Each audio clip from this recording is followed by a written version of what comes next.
nous voilà plongés au cœur de la Wallonie industrielle. Nous sommes sur l'ancien site de Providence. C'est Marchienne au Pont, à Charleroi, qui a également participé d'une certaine manière avec Rockrill. Remarquez le jeu de mots au passage, à redessiner, à rendre un peu de vie, de couleur à cette banlieue Carolo. Et c'est intéressant parce que pratiquement à la même époque, les usines ici datent de 1832. Dans la vallée de la Vesdre, du côté de Verviers, c'est l'industrie textile qui se développe à travers plusieurs grandes figures, dont l'une, Raymond Biolay, apparenté au Simonis, a été longtemps considéré dans sa région comme un bienfaiteur. Michel Brucker.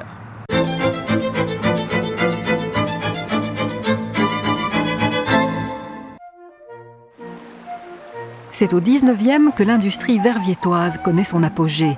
Les traces de cette révolution s'effacent peu à peu, mais les musées communaux conservent précieusement l'image de ces bienfaiteurs qui ont été à l'origine du développement de la cité. Bonjour Madame Deblanc, avez-vous retrouvé quelques-uns des documents dont nous avions parlé? Alors oui, voilà plusieurs portraits de Raymond Biolay. Le premier, c'est une lithographie. D'autre part, voilà un portrait, une huile sur toile, qui est probablement une esquisse pour un tableau plus grand, mais que nous ne possédons pas. Et voici d'autre part ce qu'on appelle un portrait tissé à Verviers. Un objet tout à fait curieux. Oui. C'est un hommage posthume, très probablement, au père des ouvriers.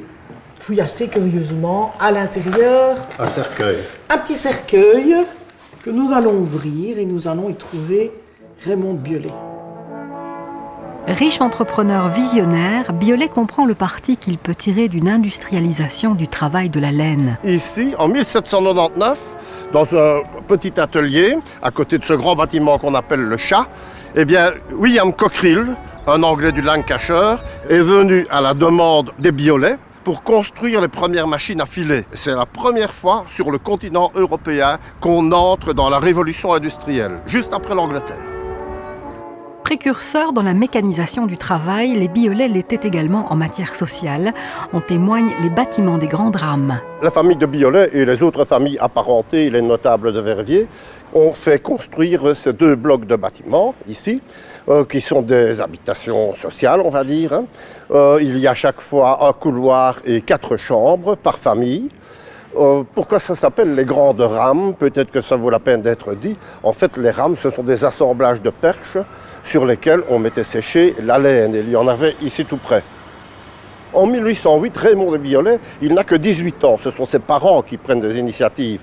Mais en 1838, donc 30 ans plus tard, à son tour, il établit des projets d'une espèce de cité ouvrière, mais avec des habitations individuelles. Les maisons individuelles de la rue Raymond ont toutes été construites sur le même modèle. Il n'en reste qu'une qui n'a pas subi de transformation. Les appuis de fenêtres alignés montrent bien l'unité qui devait régner dans la rue au XIXe siècle. Ces constructions étaient bien sûr réservées aux ouvriers. Le sénateur Biolay avait, lui, d'autres besoins. Son hôtel particulier, qui devrait abriter bientôt une partie des collections des musées verviétois, est actuellement en phase de rénovation. Nous sommes dans l'hôtel particulier de Raymond de Biolay. Il date du premier tiers du XIXe siècle. Raymond de Biolay, c'est un homme politique, c'est un industriel richissime, c'est un philanthrope, c'est un mécène. Ce local même, ce qui était le grand salon, a connu un sort tout à fait particulier quand en 1853, on y a le prince Léopold, futur Léopold II, a accueilli ici même sa fiancée, Marie-Henriette d'Autriche. Et on avait installé dans le fond du jardin, où passe le train évidemment, on avait installé une petite gare provisoire avec toutes sortes de décorations. C'était une occasion magnifique pour la Belgique et pour Verviers. C'est également au Biolay que l'on doit la magnifique église Saint-Remacle. Cet édifice néoclassique, construit en calcaire du pays sur le modèle d'une grande basilique romaine, se dresse toujours fièrement au bout de la rue des Reines.